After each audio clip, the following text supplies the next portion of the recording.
Donc je vais vous demander de vous présenter chacun votre tour, si vous voulez bien. Voilà. Bonjour, pour ceux qui ne me connaissent pas, Tariq Mounim, directeur du développement de Hub Africa, qui est une plateforme des investisseurs et des entrepreneurs en Afrique, qui a été créée par M. Zakaria Fahim, son président, et M. Alingé. Donc c'est vraiment une success story créée par deux Africains, je vais dire deux Africains, entre un Marocain et un Sénégalais, qui ont tout de suite compris dès le départ l'importance d'intégrer cette dimension continentale et de mobiliser justement les entrepreneurs du continent africain. Donc voilà, à part. Donc Leït Sniber, je suis le président cofondateur de Numa Casablanca, qui est un accélérateur de start-up et de l'innovation. Concrètement, en fait, on travaille avec des start-up, des grandes entreprises, des ONG, etc., pour accélérer la mise en œuvre de leurs projets d'innovation, ou pour mettre en place une démarche d'innovation dans leur organisation. Et on travaille principalement autour de thèmes de ce qu'on appelle l'innovation ouverte. Et on va travailler les grandes institutions avec l'écosystème startup pour faire émerger de véritables solutions innovantes aux problèmes business ou aux problèmes sociaux de ces organisations. Directeur général d'Afman, c'est Stock, en charge du digital. Un petit peu peut-être sur votre lien avec Hack'n'Pitch. Donc le lien avec Hack'n'Pitch, c'est tout simplement qu'on pense que c'est arrivé à une certaine maturité à faire de transformation qui nous permet de nous rediriger de l'extérieur pour chercher des idées innovantes au niveau de l'écosystème par start-up. Merci. Merci, Microsoft. Donc, ici, je suis responsable de développement des développements chez Microsoft Maroc. Je m'occupe principalement de l'écosystème des startups, des partenaires éditeurs de solutions. Et aujourd'hui, Microsoft, ce n'est plus un vendeur officiel, mais plutôt un fournisseur de solutions qui sont plutôt des solutions des business et ces solutions complètes.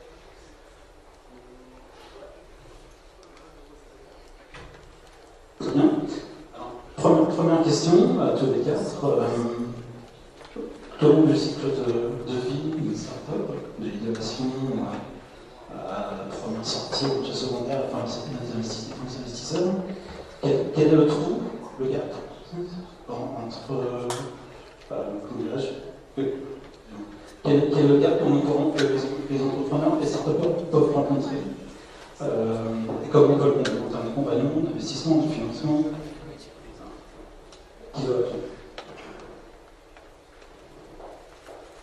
Alors, des gaps, il y en a autant que dans une raquette de tennis.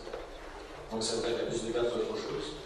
Mais, et quand je parle de gaps, donc effectivement, on a pas mal d'éléments sur la sensibilisation au Maroc aujourd'hui, entre des organisations comme Startup Weekend, Startup Maroc, précisément, et Actus et autres. Mais quand il s'agit véritablement de ideation, de générer une idée, en fait, on a tendance à aussi beaucoup sous-estimer ce que ça veut dire au Maroc. C'est-à-dire que très souvent, on se dit tiens, je me suis réveillé un matin, j'ai une idée, c'est une idée. Non, c'est pas une idée. Une idée, ça part d'une compréhension d'un besoin. Ça part d'une compréhension de tendance de fond. Et ça, très souvent, on confond le fait de se réveiller avec une idée parce qu'on a une pensée d'avoir une idée start-up. Je pense qu'il y a aussi une problématique de langage qui est à clarifier et qu'on a besoin de renforcer davantage. Ensuite, heureusement, il y a plein de choses qui existent, notamment dans le démarrage. Il y a des. Je crois que Startup Maroc a aussi fait un partenariat avec le Founder Institute, qui est son incubateur online, qui est un super organisme de formation. Mais je pense que si la formation aujourd'hui, on en a peut-être sur l'Axrada Casa, de plus en plus, mais le reste du pays n'a presque rien. Donc ensuite, on ne peut pas vraiment comparer Casa en particulier avec le reste du Maroc. Et sur le financement, contrairement à ce qu'on pourrait penser, on ne demande pas au tout démarrage. On a des organismes, comme on disait tout à l'heure, les entrepreneurs de Maroc, ou Mubadala, ou autres. Par contre, ce dont on manque, effectivement, c'est plutôt ce qui vient juste après, qui est le véritable avançage ou pré-avançage, sur des montants plus importants, Et c'est d'autant plus vrai quand on est sur ce qu'on appelle du hardware, c'est-à-dire en fait sur des solutions qui sont des choses physiques, tangibles, pas d'applicatifs. Et là, c'est compliqué. Et on n'a pas les investissements qui viennent après. On n'a pas le véritable venture capital au Maroc. Et un autre problème que l'on a aussi beaucoup, je pense, c'est le problème des ressources humaines. Quand on est une start-up au Maroc et qu'on a besoin de talents pour se développer, le talent marocain ne peut pas travailler dans la start-up. Le talent marocain peut travailler dans de grandes entreprises, peut travailler dans de grandes administrations. Et ne prend pas le risque de venir travailler avec des startups. Et je pense que c'est potentiellement le plus gros manque qu'on a aujourd'hui au Maroc, c'est de récupérer plus de talents au sein de la startup que ce que nous avons aujourd'hui. D'accord, on parlait d'un peu d'éducation tout à l'heure, effectivement, c'est surtout un problème culturel par rapport à l'éducation et à la volonté d'un jeune entrepreneur, d'un jeune, plutôt que se concentrer vers l'emploi salarial plutôt que vers l'extension du gouvernement. Oui, c'est culturel, je dirais c'est aussi technique, c'est que finalement, même dans les universités qui enseignent l'entrepreneuriat, on enseigne comme une science d'ingénieur. Et si finalement j'ai la vision de l'entrepreneuriat comme... enfin, si je prends la vision d'un ingénieur de l'entrepreneuriat et que je prends la vision d'un corps humain par un ingénieur, bah, finalement vous prenez quelques litres d'eau, quelques litres d'éléments, d'oligo-éléments, vous avez un corps humain. Non, ça ne marche pas comme ça. Et donc on a une approche trop justement cartésienne, j'ai envie de dire, rigoriste, théorique, etc. Donc c'est aussi la manière dont on le fait qui, je pense, ne donne pas envie. Parce que franchement, moi je suis allé à des séminaires de formation d'entrepreneuriat dans certaines universités. Je suis entrepreneur, j'aurais entendu ce mot, je ne serais pas un entrepreneur. Donc il y a aussi, je crois, sensibiliser les portes à la base. Allez. Bah, écoute, concernant les problématiques que peuvent... Moi, ce que j'ai observé à travers le BAFRICA, pour avoir fait la 3e, 4e édition, comme le BAFRICA mobilise tout l'écosystème entrepreneurial, ne serait-ce que déjà par la culture du président, M. Fahim, qui était président du CJD international, donc il y a une vraiment culture d'entrepreneuriat. C'est déjà un problème d'éducation.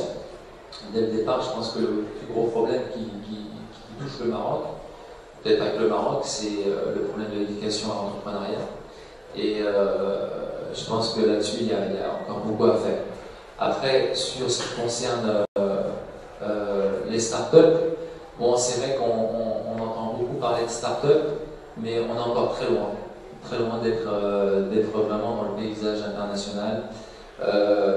Moi, ce que j'ai remarqué, ce que j'ai pu observer, c'est que la plupart des startups, elles ont tendance un peu à faire un copier-coller de ce qui se passe à l'international. Elles oublient justement cette intégration culturelle. La plupart des projets que j'ai pu découvrir ces 2 dernières années, c'est des projets sur lesquels j'ai déjà vu, déjà entendu, il n'y a rien de nouveau. Et je pense qu'aujourd'hui, les startups doivent justement prendre en considération leur écosystème, leur environnement d'abord, prendre en considération ces notions de culture, d'identité par rapport au fait que nous sommes en Afrique et par rapport aux besoins que la société, les citoyens ont. Parce qu'il y a des applications qui peuvent ne pas fonctionner, qui peuvent fonctionner à Paris ou dans d'autres villes, mais pas fonctionner à Casablanca. Ça voudrait dire qu'il y aurait un modèle marocain ou africain de start-up à créer ou à profiler. Je parle pas peut-être du modèle marocain, du modèle africain, mais du modèle contextuel autour du monde. Donc ça peut être un modèle pour Rabat. Déjà, pour avoir vécu, pour avoir un niveau de développement, pour avoir encouragé quelques startups, donc déjà, quand on a la capacité au niveau du monde de choisir des entreprises locales, même débutantes, même sans expérience, on les privilégie. Et ce qu'on s'aperçoit effectivement, c'est que ces genres de petites sociétés de start-up qui démarrent ont des idées beaucoup plus. Elles essaient de copier, non pas des idées trop son contexte, au contexte local, au contexte parental. Et donc, en quelque sorte, nous, les étudiants de ces startups, qui disons pour aller vers quelque chose qui soit prêt à être consommé. Merci. Alors, sur ce point-là, je ne serais pas contre l'idée de copier un truc qui existe à l'international, mais quitte à copier, autant faire mieux. Donc, généralement, lorsqu'on voit des trucs qui sont copiés, il n'y a aucune innovation derrière, il n'y a aucune valeur ajoutée. C'est de la copie et malgré ce que je reproche. Et généralement, ces entrepreneurs-là, ça se transforme en une petite PME traditionnelle marocaine et sans aucune vision de scaling ou d'agrandir un peu le business. Ok, merci. Vous êtes tous les quatre partenaires de Hack & Pitch. Qu'est-ce qu'apporte le Hack & Pitch dans un pays où il n'y aurait pas encore de Hack & Pitch, où Hack & Pitch n'y serait pas encore allé, sur le continent africain par exemple? D'après vous, avec les quatre visions, qu'est-ce que apporte Hack & Pitch à l'écosystème local au sein d'un nouveau pays? Parce que Hack & Pitch est allé en Jordanie, au Sénégal et au Maroc. C'est-à-dire je dirais que sur le long terme, ce que pourrait rapporter la Pitch, c'est cette flamme entrepreneuriale. Donc c'est de rallumer un peu cette flamme entrepreneuriale chez qui participe au développement du pays. On allume un peu cette flamme entrepreneuriale chez les étudiants, chez les entrepreneurs. Lorsqu'on voit un peu l'audience ou les participants du Hack & Pitch, c'est des équipes qui sont différentes. On en a de tout. Il y a des personnes qui ont un background technique, un background marketing. Alors on remarque que tous ces gens-là participent en équipe, as a one person, pour créer un truc innovant qui résout un problème de leur pays. Donc on remarque d'ailleurs qu'eux aussi, ils veulent participer au développement de leur pays, ils ont juste besoin d'un catalyseur pour pouvoir faire cela.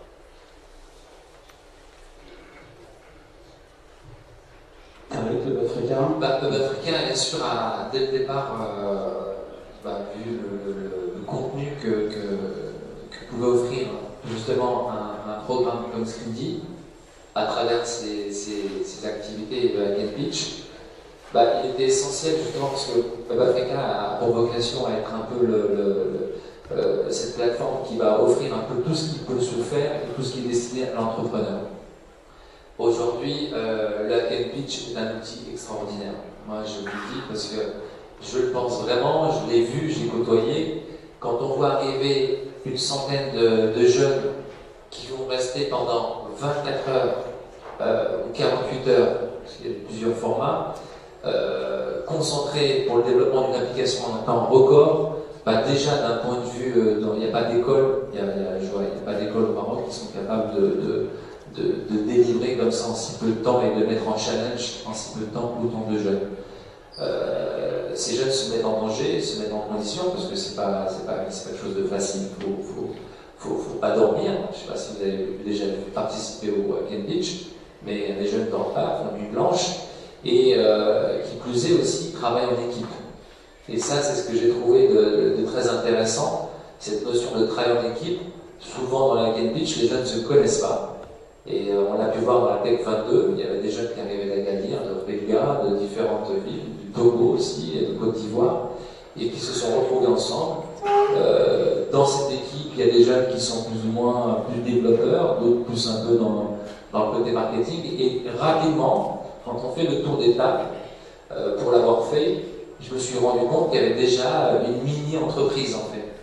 Et c'était dispatcher les tâches et chacun s'était dit moi je vais m'occuper de la communication, moi je vais être plus dans le développement, et ça c'est pas quelque chose qu'on apprend. Enfin moi je vois dans les universités, c'est pas quelque chose qu'on voit concrètement dans l'apprentissage, dans la formation. Donc sur cet aspect-là, sur ce point-là, je trouve que le Hack & Pitch est un programme qu'on pourrait carrément imaginer je dirais institutionnalisé, intégré dans des universités assez facilement. Ça ferait beaucoup de bien à justement donner envie aux jeunes d'entreprendre. comme la petite palette, il y a une vraie notion d'apprentissage de formation qui est extrêmement intéressante. Mais à la limite, on va dire, on a beaucoup d'événements comme ça. Ce que j'apprécie particulièrement dans la Hack and Pitch, et ce qu'on ne retrouve pas vraiment dans beaucoup d'événements au Maroc, c'est qu'on est immédiatement dans le faire. On apprend par le faire. Et en général, quand vous allez à des événements, ben on est comme ça. Vous êtes vous de votre côté, et nous on a la science infuse, et on partage avec vous notre incroyable science. Non. Le principe de faire, c'est que justement, on met la main à la pâte. Ça casse un peu aussi cette image de se dire c'est extrêmement difficile. Non, en 48 heures, on peut arriver avec de super trucs. Alors, quand je dis super trucs, venez pas me dire ouais, j'ai trouvé un truc, venez investir dedans. En 48 heures, vous n'avez pas un projet dans lequel vous allez investir. Là, on soit clair. Mais on démarre, il y a une vraie sensibilisation, on engage l'action. Et je pense que ce serait le plus compliqué finalement quand on est entrepreneur. C'est de démarrer, c'est cette force ténacité. Un peu cassé, et Hack and Pitch le fait très bien. Alors, on le fait très bien pour le digital, et nous, Numa, justement, on travaille beaucoup avec Hack and Pitch sur la partie plutôt formation, accompagnement, sur le côté plus entrepreneurial, sur le côté plus design, pas technologique, mais plutôt entreprise. Et justement, c'est de réfléchir à comment est-ce qu'on lui donne une dimension, pas que application digitale, mais vraiment passer à l'action de manière plus concrète. Et ça, effectivement, franchement, au Maroc en tout cas, je ne connais pas d'autres actions ouvertes au public qui aient cette qualité-là. Je pense que voilà, c'est passer à l'action. Ça, c'est vraiment très fort. Merci, M. Bénédant, pour ce CIH. Moi, je voudrais rajouter ce qui a été dit, le fait aussi d'avoir ce format court et de travailler sous la contrainte. Généralement, pour l'avoir vécu dans d'autres projets, d'autres choses, permet de générer des idées. Et c'est surtout l'objectif qui doit être atteint dans un délai court. On sait se donner les moyens pour y arriver. Quand on est sous la contrainte, on arrive à faire des choses beaucoup plus intéressantes que lorsqu'on a le temps de les faire tranquillement. Merci. Une autre question. Quel est l'objectif pour chacune de vos organisations d'être partenaire de Hack and Pitch? J'ai vu trop je parle. Donc, pour la banque, comme je l'ai dit tout à l'heure, ce qui importe, c'est d'avoir cette vision externe. Et le fait de faire un hackathon ou un Hack and Pitch au niveau de la banque, autour du secteur financier, nous permet déjà, nous en tant que banque, de pouvoir avoir ce réservoir d'idées, ce réservoir d'innovation sur lequel on peut nous construire ou bâtir de nouveaux produits ou de nouvelles solutions. Alors pour nous, en tant que on a vraiment trois intérêts fondamentalement à travailler avec Hack and Pitch. Tout d'abord, on est un accélérateur. Donc on a besoin de projets. Hack and Pitch est un super première étape pour commencer à sourcer du projet, sourcer des entrepreneurs, et ensuite commencer à les accompagner un petit peu en amont pour qu'ils puissent éventuellement rentrer dans des programmes d'accélération communautaire. Le deuxième élément, c'est qu'aujourd'hui, beaucoup de l'innovation est quand même drivée par le digital. Et beaucoup de nos partenaires corporates, aujourd'hui, sont totalement largués quand il s'agit du digital. Et donc de dire, on commence à créer une première communauté de gens réellement à l'aise avec le digital. Et je ne parle pas de quelqu'un qui fait un code très très simple, de gens qui démarrent et qui puissent progresser rapidement. C'est justement, ça vient contribuer à cette démarche d'innovation ouverte, de dire aux grandes entreprises, vous avez des besoins d'innovation, n'essayez pas de le faire tout seul, vous allez le faire plus rapidement, moins cher et mieux en vous ouvrant à l'écosystème global. Et ça, on est dans un véritable enrichissement des deux points. Et troisièmement, c'est la démarche Hack and Pitch en Afrique. Numa, on a une vocation à aller dans la région et nous sommes en train de travailler aujourd'hui avec Mehdi sur un partenariat rapproché entre Numa et Speedy sur la démarche africaine. Parce que nous sommes en train de nous installer concrètement, nous aussi, dans cette région. Merci. Pour l'Afrique. Donc pour rebondir en étant spécifique, effectivement, l'intérêt d'avoir un outil comme ça qui soit dans une dimension continentale, lors des derniers Hack and Pitch qui ont été organisés au sein de l'Africa, justement, tout de suite, on a intégré cette dimension en invitant, en faisant participer la diaspora africaine qui est présente. D'ailleurs, on a des success stories qui commencent à émerger. Pour ne citer que Gaël Npiki qui est ici, qui est togolaise, qui étudie à Rabat. Sachez-le, il y a une communauté d'Afrique subsaharienne qui est ici depuis déjà plusieurs années et qui participe justement à ces compétitions. Et au-delà de ça, des jeunes qui viennent de pays voisins, de pays frères, je veux dire, on a vu de la Côte d'Ivoire, du Cameroun, du Gabon, qui ont participé à ces compétitions et qui ont gagné aussi lors du hackathon Web Africa. Donc pour nous, c'est tout de suite dire que voilà, c'est quelque chose qui ne nous appartient pas à nous seulement. Le Maroc s'inscrit comme une plateforme et aujourd'hui peut devenir un modèle et en présentant ce type d'outils, ce type de dispositif qui permet aux jeunes de s'inscrire. En plus, quand on voit qu'il y a des applications qui émergent de ces compétitions, qui sont, à la différence pour rejoindre ce que disait Microsoft, il y a des projets, effectivement, des applications qui sont des applications mondiales, des réussites mondiales, mais il y a des applications qui peuvent être opérationnelles de suite. Et ça, je crois que c'est toute la différence que peut livrer une activité comme la Hack & Pitch au sein de l'Afrique. Merci Tarek. Yassine pour Microsoft, quel intérêt la BD? Alors, la vision de Microsoft, déjà, c'est, je vais faire remonter, empower every person and organization in the world. Et si on regarde un peu le titre de la conférence, empower, ça veut dire, enfin, le titre de la conférence, c'est un peu, c'est aligné complètement avec notre vision de Microsoft. Et donc, on avait commencé avec Hack & Pitch depuis le début, on a assisté à tous les hackathons, et derrière, notre but, c'est, comme je dis en français, c'était déjà de personnes qui avaient dans le monde. On parle des développeurs, des entrepreneurs, des grandes, des petites entreprises, de même des personnes individuelles. Et ça entre donc principalement dans les objectifs de Screenly. Et comment on fait cela, c'est principalement avec nos technologies pour vous aider à faire plus et faire mieux. Merci Yassine. Alors, si vous avez des questions dans la salle, effectivement, sur Hack & Pitch, mais surtout sur les panélistes qui sont présents, n'hésitez pas. Merci David. On voit que bien. Toutes mes excuses, mais malheureusement, j'ai d'autres engagements et donc je dois courir. Mais mes collègues ici ont parfaitement. Surtout ici. Merci. Des questions? Non? Pas de questions? T'avais quelque chose à rajouter peut-être? Chez vous, c'est vrai qu'on a créé des matières.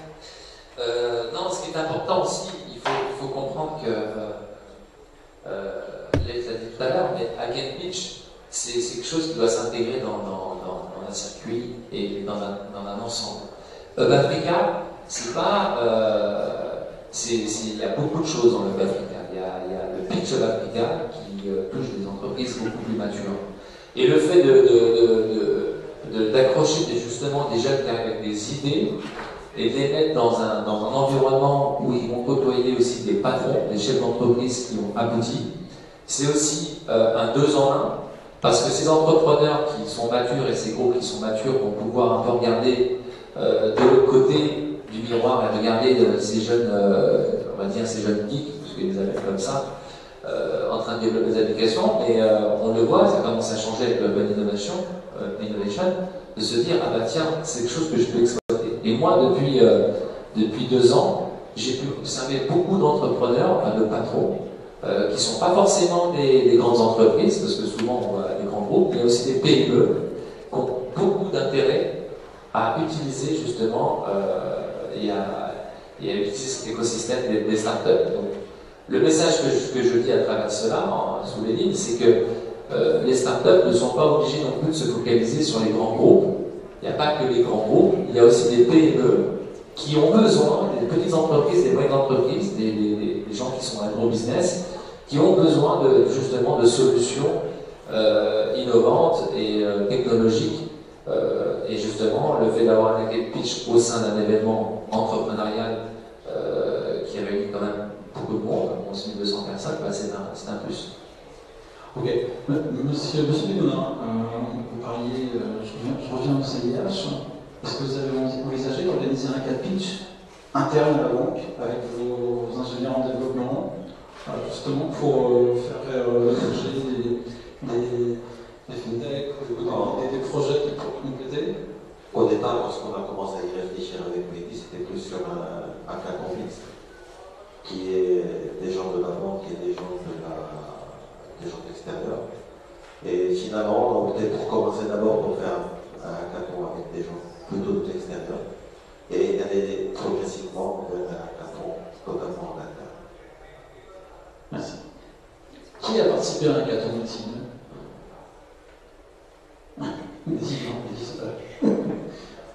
Bah, il y a du monde, effectivement. Est-ce que vous avez des questions sur le monde dans la salle?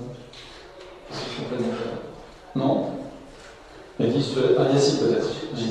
Alors, on a ici un groupe de jeunes qui ont participé à un hackathon de Screenly dernièrement. Et on l'avait envoyé en Égypte pour un autre hackathon là-bas. Et c'était contre toutes les équipes du monde arabe, enfin du monde arabe. Et ils ont pu gagner le deuxième prix dans cette compétition-là. Elles sont là. Elles sont là. Est-ce que vous pouvez venir nous rejoindre peut-être? En les applaudissements.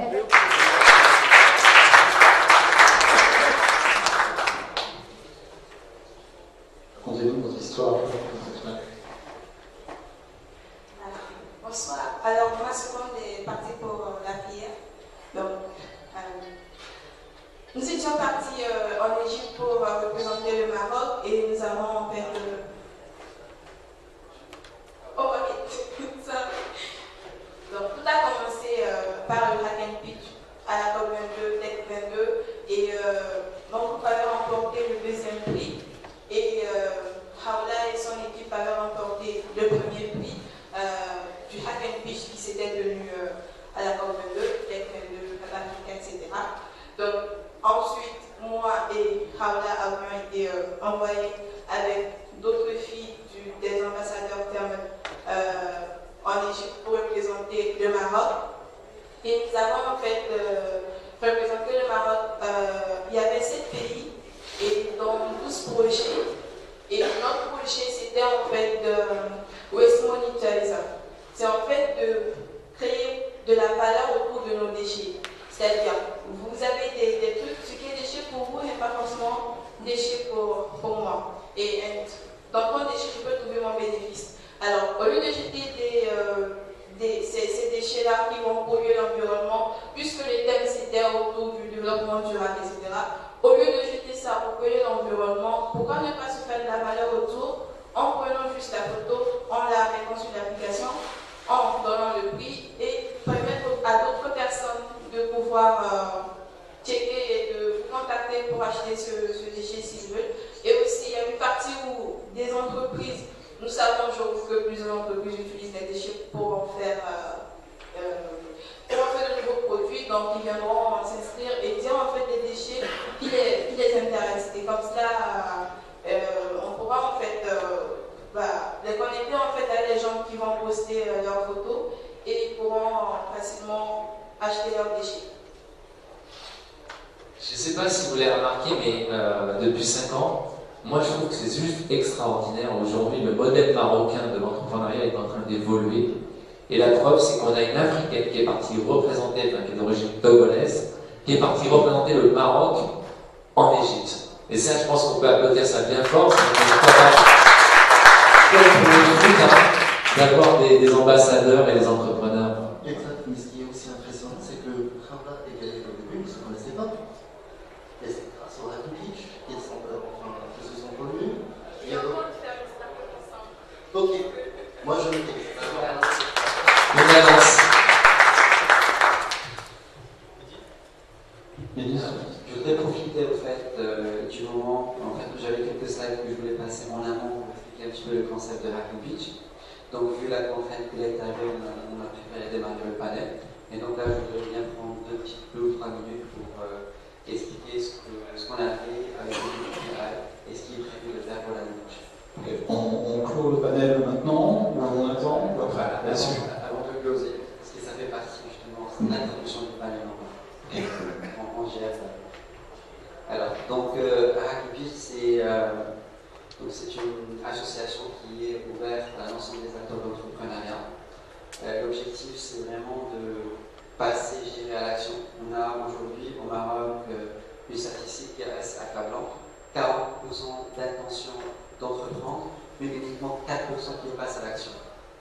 tous envie, mais personne ne fait vraiment le premier pas. Et l'objectif vraiment de ma vie, c'est quelque part de démontrer et de montrer au fait aux gens qui ont envie d'entreprendre de faire le premier pas n'est pas si compliqué que ça. Donc il faut juste oser. Et l'idée c'est justement, à travers ces hackathons, c'est de les pousser à créer leur prototype, découvrir comment ça se passe et par la suite les accompagner. Voilà quelques partenaires qu'on a pu avoir, je dirais, en moins d'une année d'existence. Donc, notre partenaire Platinum CIHM qui est avec nous aujourd'hui, notre partenaire stratégique Microsoft qui nous accompagne depuis le premier jour. Hackathon, ce n'est pas que le Maroc, c'est aussi l'Afrique et le Moyen-Orient. Donc, on a démarré cette année avec Zani. Donc, on a fait un hackathon en Jordanie, qui est aussi un très très bel écosystème. Et on a été agréablement surpris. À la fin du hackathon dans le jury, l'un des gagnants a reçu instantanément un chèque d'investissement de la part de Oasis 500, qui est aussi notre partenaire. Oasis 500, c'est l'un des accélérateurs les plus connus dans le Moyen-Orient. Espace Vidaya, avec qui on a fait un hackathon ce mois-ci. Wanda, notre partenaire média, le SoftCentre, qui nous accompagne aussi depuis 3 ans sur différents volets. À la fois le volet, je dirais, universitaire et académique. Numa Casablanca, bien sûr Hub Africa, avec qui, Inch'Allah, on fera une belle tournée africaine. Il y a Ville de Casablanca, Maroc Numérique Cluster, Maroc PME. Donc, voilà quelques partenaires. Nos objectifs sont relativement clairs. Donc, aider les jeunes à innover, les supporter pour intégrer l'écosystème des startups et puis les aider à savoir comment pitcher leur projet devant des investisseurs. Donc le process, se compose de 4 parties. D'abord, on fait des tournées universitaires. Donc on va dans l'université pour inspirer les jeunes via des talks. On les invite au hackathon pour qu'ils puissent passer de leur idée à un prototype. Les 3 gagnants, on les invite à un programme qu'on appelle MVP, Minimum Viable Product. L'objectif, c'est qu'ils transforment leur prototype en produit qui peut aller sur le marché. Et par la suite, on fait un certain nombre de l'OPI pour les aider à avoir un peu de financement, donc vraiment du love money, du seed stage, et les pousser dans les accélérateurs qui doivent prendre le relais de l'action qu'on a démarrée. Parce que, bon, autant que la puisse, même qu'il soit l'acteur dans l'écosystème d'entrepreneuriat, on ne peut pas faire le circuit de A à Z. Donc nous, notre responsabilité, c'est la dernière la séance. Alors, ce que je vous propose, il y a une vidéo qui est sur le bureau, si on peut la lancer.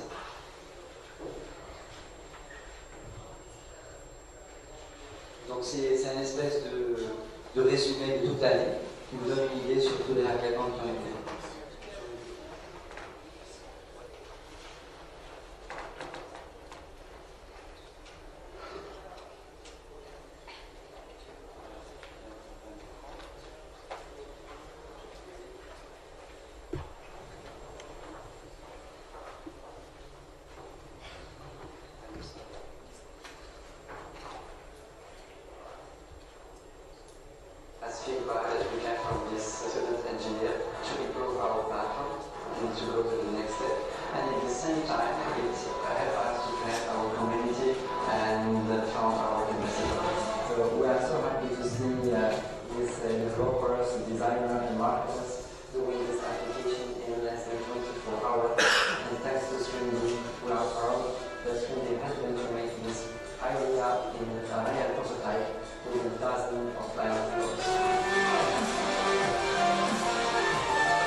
Cette année, on a été à Florida, et Cosima, bien sûr Casa, Rabat, Stéphane, Marrakech, Dakar, Oman, et certainement j'en oublie pas mal.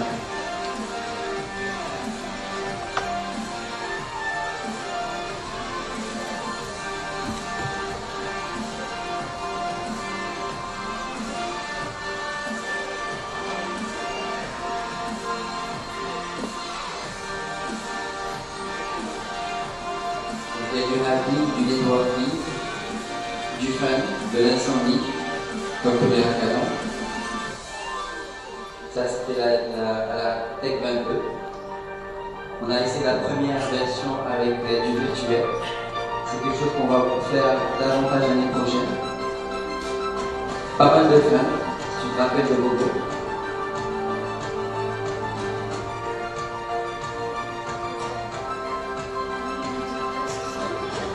Pas mal d'énergie positive. Ouais, il y a quelques-uns qui se reconnaissent.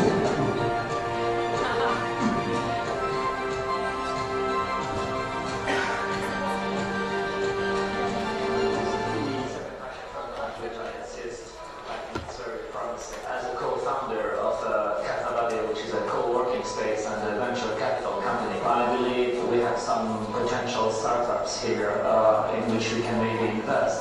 Of course, we will be looking at more startups projects. I will definitely be more involved with scripting the future hackathons to come. There is a lot of potential in the new talent generation. As a CIO of XRYT and DevOps Norway chair, to are looking always to empower talent, and having this presentation from this new generation means a lot for us, and that's our country is in safe hands. It was a pleasure being a member of the jury of the Screen Day Hackathon. The projects were really good. The decision was tough. As always, I believe we made the right choice.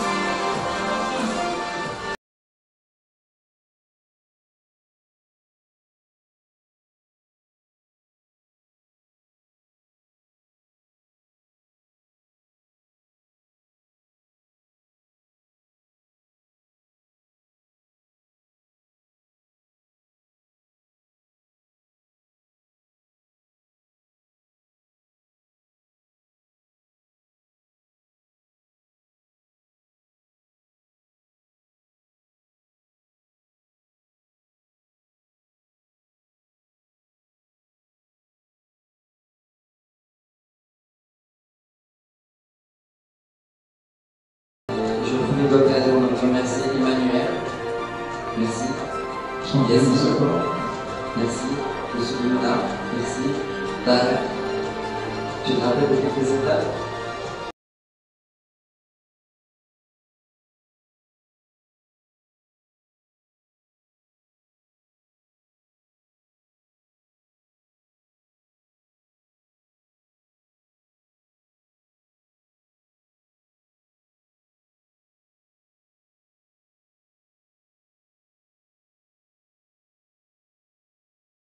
En fait, ce qui est génial avec Mehdi, c'est que bon, on travaille tous dans des boîtes sérieuses. Non, on a un banquier sérieux, on est Microsoft, c'est sérieux. Mais ce qui est bien, c'est d'avoir du fun. Et tout à l'heure, monsieur Mélanie parlait justement, on est confronté à un écosystème de gens qui aiment ce qu'il fait et qui ne comptent pas les heures. Et en fait, c'est ce qu'on ressent à travers cette aventure, c'est qu'il y a vraiment beaucoup de fun. Et forcément, on a tous une âme d'enfant, on est tous un peu on n'est pas que sérieux, on est aussi, on peut être aussi cool. Donc, et dès que je me retrouve avec Mehdi, forcément, je deviens comme un gosse. On commence à faire des délires. Et c'est ça le hack and pitch, c'est ça. Je pense que c'est aussi ça ce qu'il dit, c'est travailler dans le fun, mais en proposant des choses sérieuses. Donc, Mehdi, je pense que c'est ça. Tu veux ruiner ma carrière, c'est ça? Non, pas du tout, au contraire. J'essaie plutôt d'ajuster. Ouais, donc avant de faire la pause, pour repartir avec Yasmine et les projections de 2017, et enfin, en fait, je dirais le hack pitch go.